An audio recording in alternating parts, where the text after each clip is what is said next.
হাসির রাজা, জ্ঞানের রাজা, রসিক রাজা।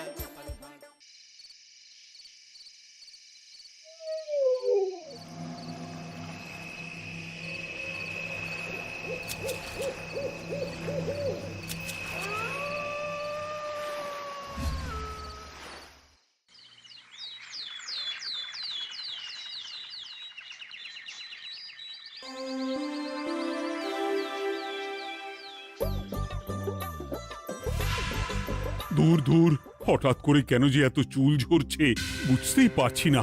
কতদিন হয়ে গেল চুল ওঠা আর থামছেই না। না, এমন হতে থাকলে তো মাথায় টাক পড়ে যাবে। না না না, আজ রাজবৈদ্যের কাছে পরামর্শ নিতে হবে।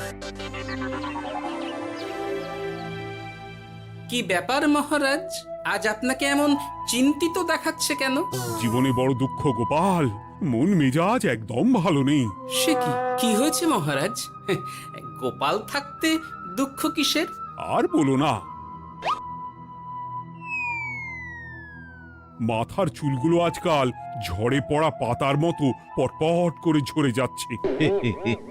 আমি তো জানি কেন এমন হচ্ছে, কিন্তু এখনই মুখ খুললে চলবে না। আর একটু বেশি বিপদ বাড়লে তখন মাঠে নামবো। তাই বলুন।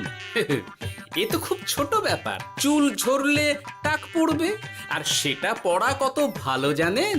কথায় আছে, যত বড় টাক তত বেশি টাকা। তুমি চুপ করো তো বাপু। যদি টাক থাকলেই টাকা হতো, তাহলে তোমার টাকা কোথায়?